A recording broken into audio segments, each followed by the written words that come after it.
Hello, and welcome back to my space. Well, first of all, if you don't know me, I am a South African pianist, composer, and many other things within the music realm, and I'm a teacher at heart. Um, that's why you see me doing these videos. I really have a passion for educating people and just generally having discussions about things that are not always talked about. So I just want to create that space and that dialogue, I guess, about things that come up as musicians or even just as people in life. And I just think that when it comes to being hard on yourself, I think that's something that we all go through in whatever lane that we choose to do in this world. And being hard on yourself, people, does not help in any way. It really doesn't. I guess it's easy for me to just say that, but I do definitely speak from experience, especially in my earlier years of varsity of studying music. I was incredibly hard on myself. I'm already hard on myself as a person. Imagine getting to varsity and knowing nothing. So a little bit of background on me. I was a classical pianist at high school. I'm talking like classical, did the big numbers on keys, Debussy and all of those. And so I had a level of feeling like I could play. But when I got to and at high school, I did play jazz band and all of those things, but there wasn't really an education in terms of jazz. So when I got to varsity, I knew nothing. Like it was literally like all those big chords that I would play on those Debussy pieces meant nothing because essentially I didn't understand what those chords meant. And if you know, when you study jazz harmony, it it requires you to understand every note, every detail that you play. So I was really hard on myself. I knew I had a lot of work to do. Um, and already I'm someone who's really hard on themselves. So when I'm in a space where I feel like I'm drowning, it was really hard for me, to say the least. But I'm here, I'm still standing strong, and I am proud of myself. I've come a long way. But so in my second year, I told myself, I was like, you know what? I was intentional about giving myself a mindset that's negative. I was like, you know what? You suck, basically. Let's just accept that. And now, what can we do? I literally told myself I suck. And I told myself that whatever achievement I got, be it through practicing, gigging with particular people, it meant nothing. I told myself, like, whatever you do, it means nothing. You just have to practice. That was my mentality. I know it sounds crazy, but that was my mentality. I was like, whatever you do, just tell yourself you can be better. It means nothing. Continue. And I had that mentality for about a year and a half or 2 years even. So whenever I would do something amazing or I would play something that perhaps moved people, I would just be like, I roll eyes. I would just be like, it's whatever. Until my third and fourth year, I was still like that. And I actually got to a point where I even forgot that I even forgot that I was intentionally being hard on myself. I got to that point, and where I remember I was playing with, in my fourth year, I got Mark Fransman as my teacher, which was wonderful. I was so excited about that. And I got to do a gig with him at Hanks. If you're in Cape Town, you'll know what Hanks is, but Hanks Old Irish was basically a space for like jazz, playing jazz, jazz gigging basically. So, and So I was playing with him, and he took a video of our playing. I can't remember if it was a video or audio, and he was telling me, "Hey man, I listened to it. I think he said something like it sounded good or whatever." And I was like, "Ugh, I mean, I mean, I feel like I suck." Like I was just being me, like typical me, like ugh, whatever, it's whatever. And then he said, you must actually be mindful of that, hey, like that can actually be detrimental to your whole psyche just in general. And I don't know, I guess hearing it from someone who I looked up to, um, it kind of hit a spot. And I think I had come so far at that point where I actually felt like I was at a point where I needed to reevaluate my way of thinking. And I got to a point, I think after my fourth year when I left varsity, where I told myself I actually need to get out of that. And getting out of that mindset has really helped me, and it has really led me to be more productive. And it's just been more helpful in terms of achieving and doing the things that I want to do, because I've gotten to a point where when I practice and I'm not getting something, I won't beat myself up about it. I will just move on. I will literally just move on. And I also used to be hard on myself about not practicing. Like I couldn't miss a day without practicing.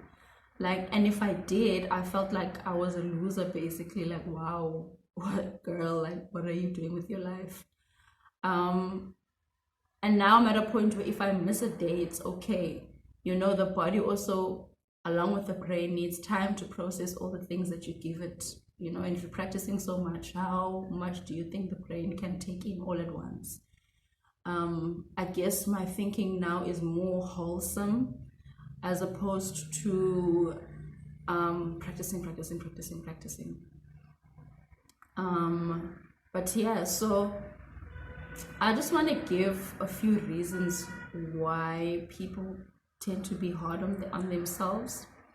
The first one is because we compare ourselves to others. We compare ourselves to other people. We look at other people's progress, where you can never know what someone's backstory is. And going back to my time at college, there were people who had already been exposed.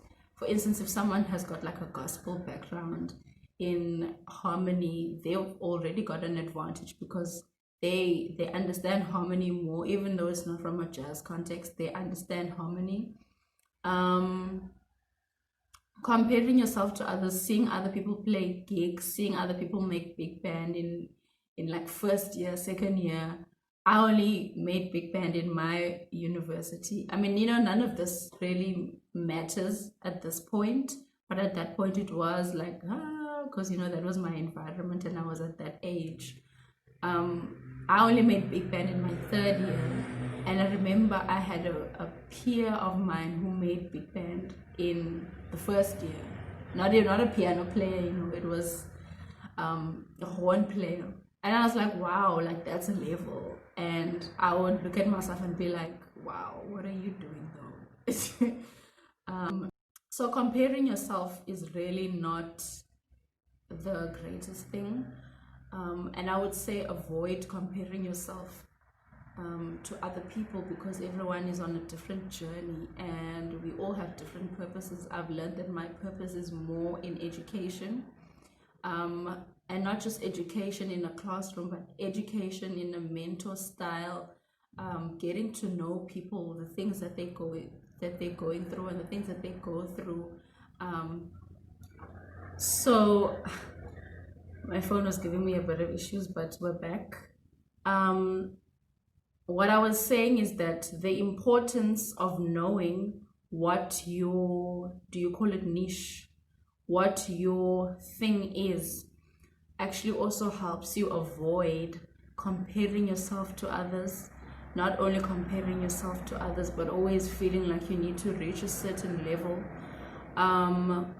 Excuse the cause, I'm currently staying at a place that is on the main road. I'm literally looking at the main road like right now. So sorry for the cars. So I've learned that mentorship, education is something that I am personally really passionate about, and I learned that it's actually a thing that I can make a thing. You know, I can ask people, hey, do you need a mentor? I want to be that for you. Um, yeah, and the other reason why people might be so hard on themselves is because you never feel good enough. And that is the result of what we just spoke about now, about comparing yourself. You never feel good enough when you do that. So therefore, you will never feel like you are proficient in whatever it is you're doing. So the best advice that I can give is to know what your line is. Know what your line of work is, even within the field that you're doing. I love performance. Performance is my thing. Like, that's my main thing. But I know that within performance, there are things that happen at gigs. There are things that happen within the education system that don't often get spoken about, and that musicians go through. So for me, that's a lane that I actually really enjoy. And teaching has helped me do that. And I would encourage you to find what it is in your lane, or within your field. What is it as a performer, or as a non-performer? What is it that really speaks to you? Like, what is your vocation? That's the word.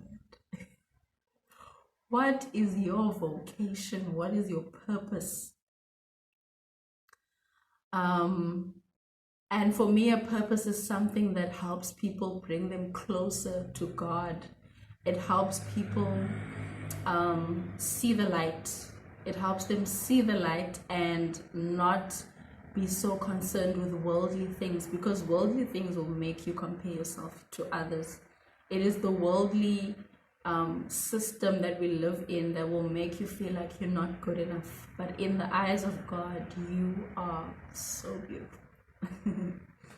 And I think that's actually really important as well. And not feeling good enough, again, when it comes to playing, when you are in that mindset of not feeling good enough, there are times when I would play at a jam session during my study days, and I would literally get stuck and not know what to play, because like I'd be halfway through a solo and I'm like, wow, you literally messed the first half up, so why even continue? Like, why even continue? The only reason why I would continue is because I didn't want to look like I was lost in the form, or like anything. Like, I just was like, okay, just continue playing, you know. But inside, I was not enjoying it at all. I felt like, I was just cringing, like, what did I just play? Yeah, so don't do that.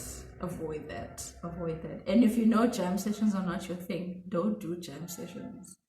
I don't know, personally, I always felt like I needed to do a jam session, and not necessarily to prove myself, but if I wanted to call myself a performer, then surely I needed to do a jam session. Or what? No. But yeah, with that said as well, it is important to challenge yourself. Sometimes you will do a situation where you feel so uncomfortable. That's where you learn and that's where you grow. Because I feel like now I handle jam sessions a little more better. I'm a little bit more proficient, and but hey, a jam is a jam. That's the whole reason we call it a jam, because we don't know what's going to happen. Yeah, and then another thing, my last reason that I want to talk about is of why people feel like they are not good enough, especially when it comes to performance. Now I'm speaking specifically to performance. Is because you always feel like you need to sound a certain way, which is so odd to me. Because what is a certain way? yeah, I went through that of feeling like I need to sound a certain way, and I know a lot of people feel like they need to sound a certain way. It's because we listen to too much jazz, man. That's the problem. We listen to too much jazz. Um, and maybe that's a good or a bad thing, you know. If it's to your detriment, it's not a good thing. Don't just listen to jazz, then listen to something else. Um, like I know currently now when I play, my lines are also, I feel like I'm influenced by Kwaito. Like my style of placing notes is very much like not like it's kind of like like it's more of like a feeling and I like the Lokshan style of playing. Lokshan style is like a South African place historically where black people were placed in times of segregation. There will be like the projects, I guess, in America, or like the ghetto. I don't know what they called in other countries, but yeah, there will be like Lokshan, which is like the location area. So I like that township style Lokshan feel, and I hear that a lot in my playing because that is kind of the sound that's embedded in me. And I'm also really influenced by hip hop. You'll hear that in my playing as well. So stop listening to like the same thing. Yeah, and don't expect yourself to sound the same all the time. And in closing, I'd just like to say, um, you do not need to feel like you need to be anyone but yourself. When you practice, give yourself space to grow. Give yourself time to understand the concepts that you are working on. And lastly, maybe not lastly, but lastly, work on one thing at a time. Especially when you're doing jazz, there's so many concepts that you need to work on that you find yourself doing the most and end up achieving nothing. Work on one thing at a time. That thing of doing things in 12 keys, that thing is a thing. That thing is important. You need to learn in all 12 keys. When I was in varsity, I had a line that maybe one or two lines by my favorite jazz pianists that I would literally play, like I would vomit them on all my jam sessions. Like that line was, everyone knew it. Like we will be like, oh, we know Tim is gonna play this, and you know it was fine. Like, because now I can be creative with them, and now I know them, and just even I've learned that concept of take transcribing and applying in that sense. I don't just skim over things. That's why when you, if you were to ask me about any of the lines that I play, most of them I will be able to tell you the concept behind them and not just the line, you know. So that's really important. Yeah, in closing, I'd like to say, if you are going through things as a musician, talk to someone. Talk to me. I'm always available. You know, my mindset is very much on trying to help people. That's my thing. So you can either email me, you can Facebook Messenger me, Instagram Messenger. My name, I'll just put it here on the video, and Facebook, you can Facebook me. Otherwise, comment on this video. Let's start a conversation. Yeah, I hope you enjoyed this video, and I hope that you find encouragement every day to wake up and practice. Do not beat yourself up if you do not practice on a specific day. It's really also not conducive when you practice and you're not feeling like doing anything, because nothing will actually even be absorbed by the brain. So take it easy and also challenge yourself. That is all for today. Do check out my other videos. I've got lots of exciting videos on my YouTube. And please like and subscribe because I need it. And I would really appreciate that. So I'll see you in my next video. Let me know what other videos you'd like for me to talk about, or what other concepts you'd like for me to play or teach. Yeah, I'll see you again. Bye bye.